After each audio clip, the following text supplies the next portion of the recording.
भारत दुनिया का सबसे बड़ा लोकतांत्रिक देश है। यहाँ जनता द्वारा सरकारें चुनी जाती हैं। इसीलिए तो भारत में प्रधानमंत्री, राष्ट्रपति, उपराष्ट्रपति, सांसद, विधायक और किसी राज्य के मुख्यमंत्री, इनके पास अपनी एक शक्तियां होती हैं, शक्तियों का एक आधिकारिक क्षेत्र होता है और इसी के तहत वो काम करते हैं। इस वीडियो में हम आपको भारत के राष्ट्रपति के बारे में बताएंगे। राष्ट्रपति, जिसे भारत का सर्वोच्च नागरिक कहा जाता है। जी हाँ, भारत में राष्ट्रपति को सर्वोच्च नागरिक का दर्जा दिया गया है। सर्वोच्च यानी सबसे बड़ा पद, यानी कि भारत में राष्ट्रपति का पद सबसे बड़ा होता है। उनके पास तमाम शक्तियां होती हैं।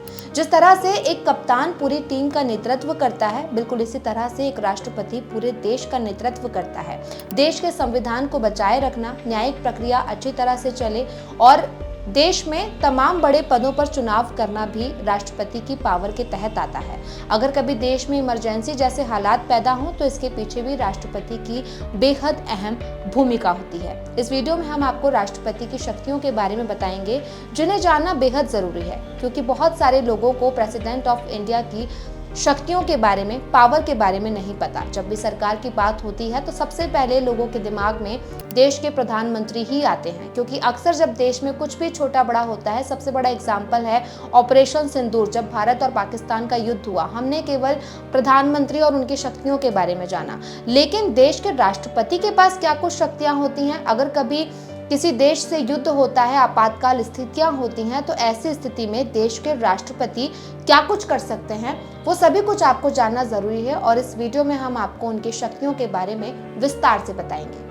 पावर ऑफ प्रेसिडेंट की बात करें तो वो राज्य के प्रमुख होते हैं। राष्ट्रपति देश के औपचारिक प्रमुख के रूप में कार्य करता है। वह राष्ट्रीय और अंतर्राष्ट्रीय दोनों मंचों पर भारत का प्रतिनिधित्व करते हैं और एकता और अखंडता के रूप में कार्य करते हैं। उनके पास कार्यकारी शक्तियां होती हैं। ये सुनिश्चित करता है कि सरकार सुचारू रूप से कार्य करे। ये चुनाव परिणामों और सिफारिशों के आधार पर प्रधानमंत्री और अन्य मंत्रियों के सदस्यों की नियुक्ति कर सकते हैं। इनके पास विधायी शक्तियां भी होती हैं, यानी लेजिस्लेटिव प्रोसेस, जिसके तहत वे संसद के सत्रों को शुरू व खत्म करते हैं और कुछ स्थितियों में लोकसभा को भंग भी कर सकते हैं।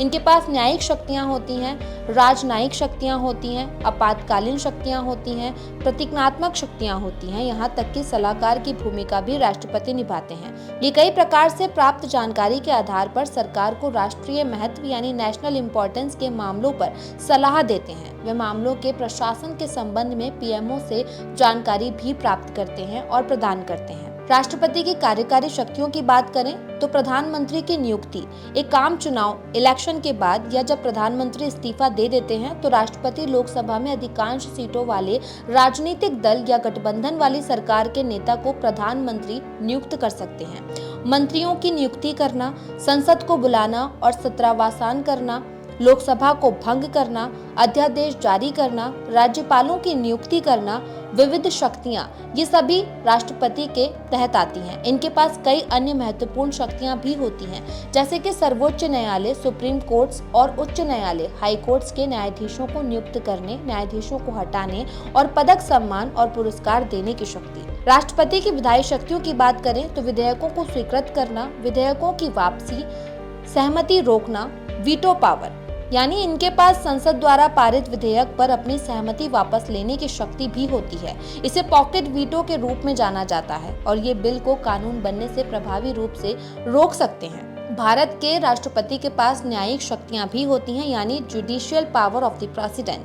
क्षमा, राष्ट्रपति के पास कुछ क्राइम्स के लिए दोषी ठहराए गए व्यक्तियों को क्षमा देना, दमन, राहत या दंड की छूट देने का अधिकार होता है। इस शक्ति का प्रयोग कुछ असाधारण मामलों में किया जाता है, जहां प्रेसिडेंट ऑफ इंडिया का ये मानना होता है कि इस प्रकार के मामलों में न्याय और दया की आवश्यकता है।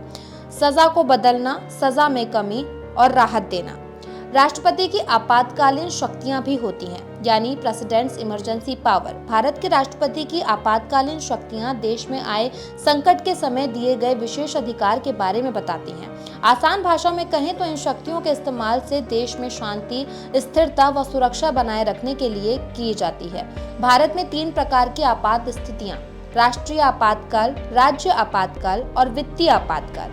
यानी राष्ट्रीय आपातकाल के बारे में आपको बता देते हैं। यदि किसी युद्ध के कारण या किसी दूसरे देश के हमला करने के कारण या सशस्त्र विद्रोह के कारण पूरे देश पर खतरा आता है तो राष्ट्रपति राष्ट्रीय आपात यानी नेशनल इमरजेंसी की घोषणा कर सकते हैं। राज्य आपातकाल, यदि भारत के किसी राज्य में स्थितियां ठीक नहीं चल रही हैं, किसी राज्य के मुख्यमंत्री के ऊपर आरोप है कि वो राज्य को ठीक तरह से नहीं चला पा रहे हैं, तो ऐसी स्थिति में राष्ट्रपति वहां पर जो है राष्ट्रपति शासन लगा सकते हैं और राज्य की पूरी शक्तियां अपने हाथों में ले सकते हैं। आपने देखा होगा कि बंगाल और मणिपुर जैसे राज्यों में जब हिंसा होती है और लगातार यहाँ से ऐसी तस्वीरें सामने आती हैं जो लोगों को झकझोर देती हैं, तब लोग सवाल उठाते हैं कि आखिर यहाँ सरकार राष्ट्रपति शासन क्यों नहीं लगाती। तो अगर किसी राज्य में सरकार अपने काम को ठीक तरह से नहीं कर पाती, वो विफल होती है, तो ऐसी स्थिति में राष्ट्रपति शासन लगा दिया जाता है, यानी फिर इस राज्य की पूरी शक्तियाँ राष्ट्रपति के पास होती है और इसी को जो है वो आपातकाल स्थिति में राष्ट्रपति इस्तेमाल कर सकते हैं। सशस्त्र बलों के सर्वोच्च कमांडर के रूप में राष्ट्रपति की भूमिका भी बेहद अहम होती है। कुल मिलाकर सैन्य कमान राष्ट्रपति सेना के पदों के अनुसार भी सबसे बड़े पद पर होते हैं और भारतीय थल सेना, नौसेना, वायुसेना की कमान को भी औपचारिक रूप से संभालते हैं। इन प्रमुखों की नियुक्ति भी राष्ट्रपति द्वारा की जाती है। भारत में Indian army, navy, air force chiefs, CDS committee के अध्यक्ष की नियुक्ति भी करते हैं राष्ट्रपति, जो तीनों सेनाओं पर नजर रखने का कार्य करते हैं। तो भारत के राष्ट्रपति के पास कानून व्यवस्था से लेकर सैन्य बल और न्यायाधीशों की नियुक्ति करने तक का जो अधिकार होता है वो राष्ट्रपति के पास होता है। किसी राज्य में राष्ट्रपति शासन लगाना, आपातकाल की स्थिति में इमरजेंसी की घोषणा करना, ये सभी अधिकार जो होते हैं वो भारत के राष्ट्रपति के होते हैं और इसीलिए उन्हें भारत का सर्वोच्च नागरिक कहा जाता है। सर्वोच्च नागरिक यानी भारत का सबसे बड़ा पद अगर किसी के पास है तो वो राष्ट्रपति के पास है। ये सभी जानकारी हमने आपको इस वीडियो के तहत दी क्योंकि ये जानना बेहद जरूरी है कि प्रेसिडेंट ऑफ इंडिया के पास कितनी पावर होती हैं। ये वीडियो आपको कैसा लगा हमें कमेंट करके बताइएगा। साथ ही वीडियो अच्छा लगा तो लाइक और शेयर भी कीजिएगा।